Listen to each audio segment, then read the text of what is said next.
अन्य मंत्री जी, पर 2-3 मिनट में बात खत्म कर देना आपकी। आज 7 मिनट बोलूंगा सर। हाँ, सर नहीं कोई जानबूझ के।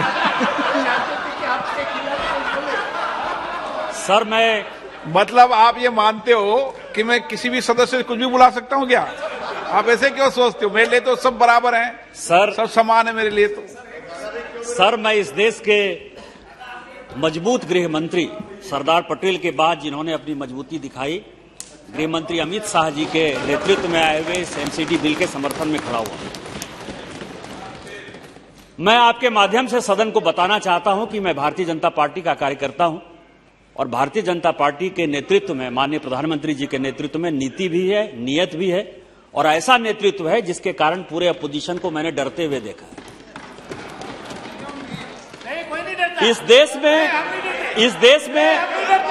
हम नहीं डरते, बिल्कुल नहीं डरते, कोई नहीं डरता। इस देश में सर कौन डरता है? भूलने की बीमारी है। आप ये समझे सर कि लगातार मैंने सारे अपोजिशन के नेताओं को, बैठो दानिश, जो चोर होगा वो डरेगा, बैठो दानिश, जो चोर होगा वो डरेगा। अरे बैठो ना, हम किसान के बेटे हैं, हम नहीं डरते। बैठो। जो चोर होगा वो डरेगा, हम नहीं डरते। सर सीधे ठोक देते। इस देश में लगातार हुआ कि हम चुनाव से डर रहे हैं। अभी बिट्टू जी कह रहे थे आम आदमी पार्टी, मैं लगातार लेकर आया सर, किससे डर रहे हैं? आप डर रहे होगे, आपको वो नेता अच्छा लगता होगा, क्योंकि कांग्रेस और कांग्रेस के साथ जो लोग हैं ना, उनका हमेशा से रहा है इतिहास, जो कि बिट्टू जी बोल रहे थे कि जो देश तोड़ने वाले तत्व हैं, जिनको किस देश की डेमोक्रेसी में विश्वास नहीं है, जो अल्ट्रा लेफ्टिस्ट लोग हैं, उनके साथ आपने समय समय पर समझौता किया है। यही देश का इतिहास है, यही कांग्रेस और कांग्रेस के समर्थित पार्टी का इतिहास है। और मैं बताऊं आपको अध्यक्ष महोदय कि जब मुस्लिम लीग की स्थापना हुई, मैं बिल पर ही बोल रहा हूं सर, कि मैं क्यों डरूंगा? जिस पार्टी को अध्यक्ष महोदय 0.38% वोट मिलता है, उसके साथ भारतीय जनता पार्टी लड़ाई करना चाहेगी या उससे डर जाएगी? जिस दिन चुनाव होगा उस दिन भारतीय जनता पार्टी का एक एक कार्यकर्ता लड़ने को तैयार है, लड़ाने को तैयार है, और हम एमसीडी से पूरा लोकसभा भी जीत कर आएंगे। लेकिन भूलने की बीमारी है सर। मैं आपको बताऊं कि मैं जिस राज्य से आता हूं, मैं जो बात कहना चाहता हूं सर, झारखंड राज्य से आता हूं। यहां एमसीडी का चुनाव हुआ, भारतीय जनता पार्टी डर गई, चुनाव नहीं हो रहा है। मेरे यहां देवघर, जहां से मैं आता हूं सर, 1.5 साल से म्युनिसिपल कॉर्पोरेशन का चुनाव नहीं हो रहा है। 1.5 साल से वहां का सीईओ उसको चला रहा है।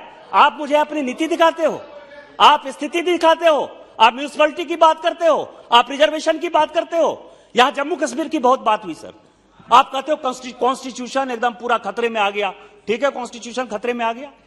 जम्मू कश्मीर में जब 370 था, आपको शेड्यूल कास्ट याद ही नहीं आ रहा था, शेड्यूल ट्राइब याद नहीं आ रहा था, ओबीसी याद नहीं आ रहा था, वहां का जो लोकल बॉडी का इलेक्शन था वो याद नहीं आ रहा था। माननीय गृह मंत्री जी के नेतृत्व में जब हमने 370 खत्म किया, तो एससी को भी रिजर्वेशन, एसटी को भी रिजर्वेशन, ओबीसी को भी रिजर्वेशन और लोकल बॉडी का इलेक्शन। आपने कहा कि राज्यपाल ऐसा कर रहा है, राज्यपाल वैसा कर रहा है। यहां जगदम्बिका पाल जी थे, हमारे पार्टी के सांसद हैं। आप ही बताएं कि ये किस परिस्थिति में मुख्यमंत्री बनाए गए, इनको किस तरह से गुमराह करके कांग्रेस ने और रमेश भंडारी ने बनाया। आप वो इतिहास भूल गए? आपने एनटी रामाराव को किस ढंग से हटाया, वो इतिहास भूल गए? आपने गुल शाह को कश्मीर में किस तरह से मुख्यमंत्री बनाया, वो इतिहास भूल गए? रातों रात हरियाणा के राज्यपाल जेडी तपासे ने भजनलाल जी को पूरी की पूरी पार्टी एक साथ एकत्रित कर दी, वो इतिहास भूल गए? आप 100 चूहे खा के बिल्ली चले हज को बात करने आएंगे? आप क्या बात करना चाहते हैं? राष्ट्रपति के अभिभाषण तो बोल रहे हैं, दिल्ली नगर निगम तो बोल रहे हैं। मैं नगर निगम पर ही बोल रहा हूं। आप लोगों ने ये बातें कही, आप लोगों ने कहने को मजबूर किया। हम भारतीय जनता पार्टी के कार्यकर्ता हैं और हम इस देश की बात करते हैं, नेतृत्व की बात करते हैं। आप ये बताएं सर कि आज जो इस देश का माहौल है, इन लोगों ने कुछ नहीं देखा दिल्ली में सर। मैं एक ऐसा लड़का हूं जो शुरू हुआ टैगोर गार्डन से, हकीकत नगर में रहा, दिल्ली विश्वविद्यालय में रहा, वो महिपालपुर में रहा, सैनिक फार्म जैसी एक अनऑथराइज्ड कॉलोनी में भी रहा सर। और आज जो है भारतीय जनता पार्टी की कृपा से आज ये ल्यूटेन दिल्ली में रह रहा है। कभी आपने देखा है हकीकत नगर की स्थिति क्या है, वसुंधरा इनक्लेव की स्थिति क्या है, सैनिक फार्म की स्थिति क्या है? आप लोगों ने देखा है बिजली नहीं आती है, सड़क नहीं है, सीवर नहीं है, और आप जो है अल्ट्रा लेफ्टिस्ट पार्टी के नाम पर एक नोशन क्रिएट किए हुए हैं। मेरा आपके माध्यम से आग्रह है सर कि भारतीय जनता पार्टी किसी से नहीं डरती, किसी की परवाह नहीं करती, अपने दिल से पराये दिल का। आपने गवर्नर के आधार पर हमारी सरकार को बर्खास्त किया था, आपने कल्याण सिंह को बर्खास्त किया, आपने शांता कुमार को बर्खास्त किया, आपने भैरव सिंह शेखावत को बर्खास्त किया, लेकिन हमारे प्रधानमंत्री ने और हमारे गृह मंत्री ने जिस तरह से कि बंगाल में हमारे कार्यकर्ताओं को आपने चुन चुन कर मारा, एक बाबरी मस्जिद डिमोलिशन होने के कारण 92 में यदि कल्याण सिंह की सरकार बर्खास्त होती है, हमारे तो कार्यकर्ता मरे, आपने महिलाओं का रेप किया, बच्चों की हत्या की, आज रामपुर हाट में लोगों को जला दिया, उसके बाद भी हमने न 355 लगाया न 356 लगाया।